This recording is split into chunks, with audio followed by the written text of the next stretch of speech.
Tapi, sebelum, salah satu tenggelam, sebelum itu baru menyatakan bahwa di antara yang tenggelam itu ternyata itu Komodoro Yosudarso. Sebelum Komodoro Yosudarso tenggelam gugur, beliau masih memberikan semangat, kobarkan semangat pertempuran, itu, memberikan komando setelah itu tenggelam.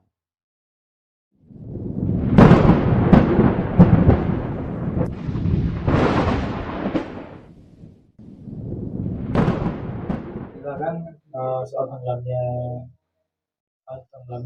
KRI Macan Tutul untuk peranan KRI Patimura. Setelah KRI Macan Tutul itu, mengadakan tender dengan, KRI Patimura di Pulau Kambing, di Madura, mereka jam 10 malam. Jam 10 malam kapal itu telah lepas dari lambung KRI Patimura, mereka menuju ke operasi itu. Tahun 6 berapa? 6, sekitar 63, 63 itu. Ya di situlah. Terus kami tetap menunggu berita kapan dipanggilnya pulang ke Pangkalan. Kami saat itu masih di tengah laut, masih lego jangkar. Di Pulau Kambing, di Pulau Kambing Madura, paling paling utara. Setelah diperintah pulang, di dalam perjalanan pulang ke Pangkalan, itu kami mendengar di radio Australia kalau nggak salah itu sebagai pembawa acara berbahasa Indonesia kalau nggak salah Kusbiantoro, bahwa iring-iringan kapal kecil Indonesia terjadi pertempuran dengan angkatan Belanda, di antara salah satu ada yang tenggelam. Iya, di antara tenggelam, tapi, sebelum, salah satu yang tenggelam, sebelum itu baru menyatakan bahwa di antara yang tenggelam itu ternyata itu Komodoro Yosudarso. Sebelum Komodoro Yosudarso tenggelam gugur, beliau masih memberikan semangat, kobarkan semangat pertempuran, itu, memberikan komando setelah itu tenggelam. Ya itulah pesannya terakhir Komodoro, kobarkan semangat pertempuran, baru tenggelam.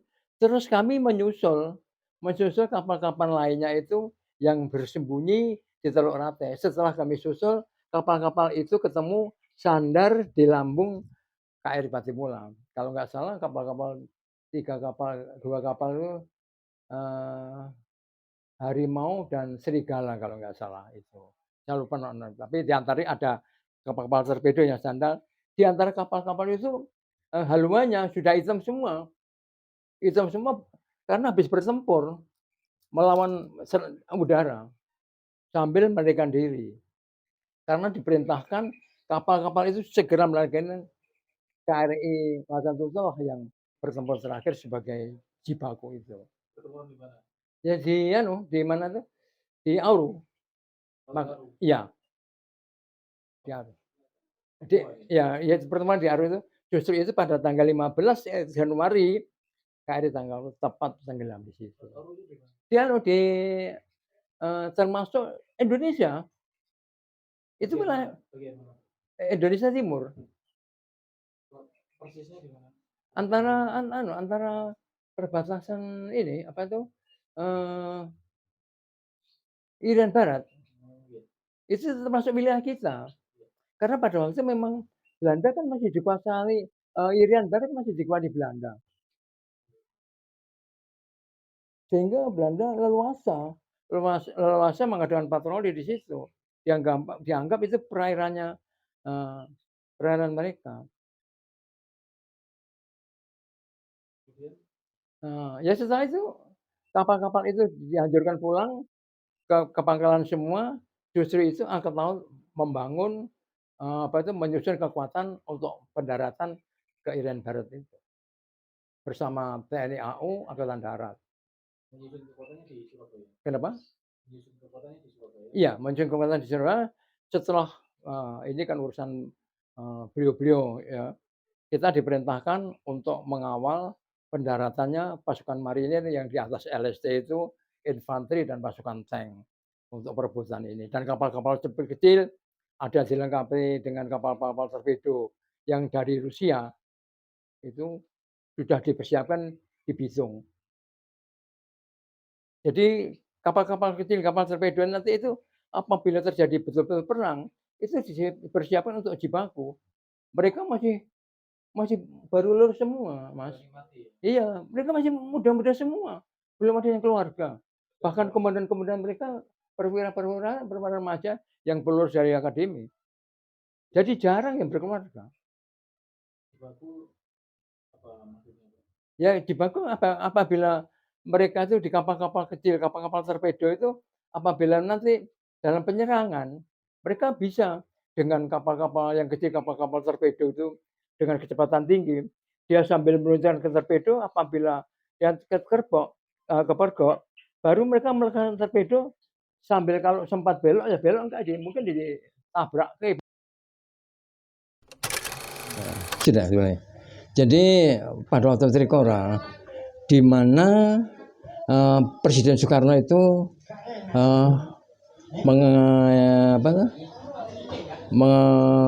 rapat besar di alun-alun Jogja dengan dekret presiden. Dekret presiden adalah bubarkan negara boneka Malaysia, kibarkan bendera merah putih, bentuk mobilisasi umum. Ya.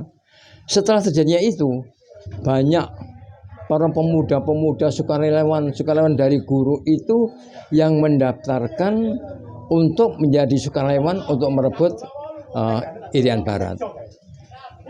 Dalam kenyataannya begitu hebatnya, ya, bangsa Indonesia ini antusias untuk merebut Irian Barat sehingga sesuai dengan dekret presiden supaya kembali kepada NKRI. Begitu pula kekuatan militernya. Kekuatan militernya mengadakan briefing untuk perwira tinggi saat itu saya nggak ngerti karena pada waktu bawahan ternyata membentuk pasukan hebat, yaitu dengan istilah Operasi Mandala. Di dalam Operasi Mandala itu di bawah pimpinan pada waktu itu masih di bawah komando Pak Harto, masih kolonel. Operasi Mandala di bawah pimpinan Pak Harto, Mandala Laut di bawah Kolonel Sudomo, untuk udara kalau tidak salah Umar Zani. Dalam operasi itu gabungan dan semua kekuatan militer, ya, semua kekuatan militer laut itu marinir dan laut itu dikerahkan sehingga armada tinggal kapal-kapal kecil yang belum dipersiapkan, yang masih dalam perbaikan, ditempatkan di Pulau Peleng. Di sana pasukan itu sudah ribuan, darat sendiri, laut sendiri. Di dalam operasi itu kita menunggu, ya.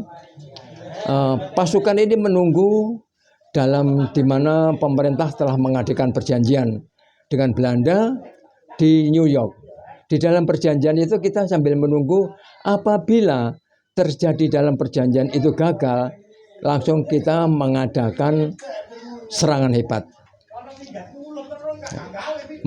Ternyata kita menunggu di tengah laut itu ya dalam keadaan biasa saja. Sambil menunggu hasilnya bagaimana hasilnya dalam perundingan pemerintah Indonesia dengan pemerintahan Belanda di New York, bagaimana perkembangannya. Kita dengar sambil menunggu instruksi dari Markas Besar Angkatan Laut saat itu untuk mempersiapkan diri jaga kapal-kapal, yaitu dengan istilah jaga perang. Ya. Jaga perang istilahnya kalau di kapal itu lambung kanan dan lambung kiri, ya, itu namanya jaga perang.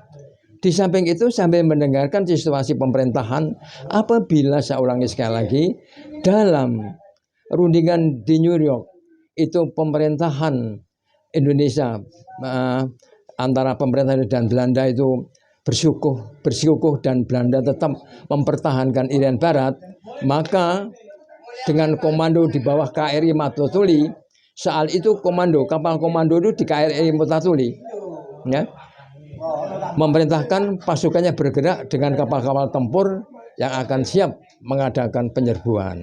Ya. Tapi di samping kita itu di Pulau Peleng itu ada kapal-kapal kecil, yaitu termasuk RI Torani, RI Hiu, ditugaskan bersama Patimura untuk patroli. Jadi patroli itu menjaga keamanan terhadap kapal-kapal, melindungi kapal-kapal apabila terjadi serangan dari kapal selam. Tapi kenyataannya di dalam kegiatan itu kita aman ya. Nah, setelah terjadinya perundingan itu, pemerintahan Belanda menyerahkan Irian Barat tanpa syarat, ya, maka Satuan Tugas Mandala itu adalah diganti dengan Operasi Jaya Wijaya, ya. Jaya Wijaya, di mana kekuatan ini dialihkan untuk menuju Irian, di mana di dalam penyerahan Irian Barat semua kapal-kapal itu sudah bisa masuk di Jayapura saat itu. Yang mana kapal-kapal yang tadinya dipusatkan di Peleng itu sebagian masuk di Irian, sebagian diperintahkan untuk kembali ke armada. Dan KRI Patimura saat itu sudah di sana di Jayapura sambil menunggu perintah menjemput KRI Irian. Di situ KRI Irian itu dinaiki oleh Presiden Soekarno untuk menuju ke Jayapura dalam penyerahan penyerahan Irian Barat kepada pemerintah Indonesia di bawah pengawasan Yuntea. Jadi pada waktu KRI Patimura mengawal KRI Irian itu jauh ketinggalan. Di situ cruiser, di sini korvet, kecepatan berapa kali lipat, sehingga ketinggalan. Tapi kita tetap di belakang kapal itu, sehingga Bung Karno merapat di Jayapura untuk penyerahan Irian Barat. Dalam penyerahan Irian Barat itu pemerintah Indonesia tidak berhak menerima langsung, tapi harus di bawah pemerintahan Yuntea, adalah pengawasan Yuntea, di mana Yuntea itu artinya memerintahkan untuk pasukan dari Pakistan untuk pasukan PBB, pasukan perdamaian, sebagai payung hukumnya di situ. Setelahnya itu dalam tempo 9 bulan atau tahun setelah tidak terjadi apa-apa, Yuntea menyerahkan Irian Barat kepada NKRI secara pada tanggal 15 Mei 5 Mei atau 15 itu 63 diserahkan dalam keadaan kembali ke pemerintahan Republik Indonesia.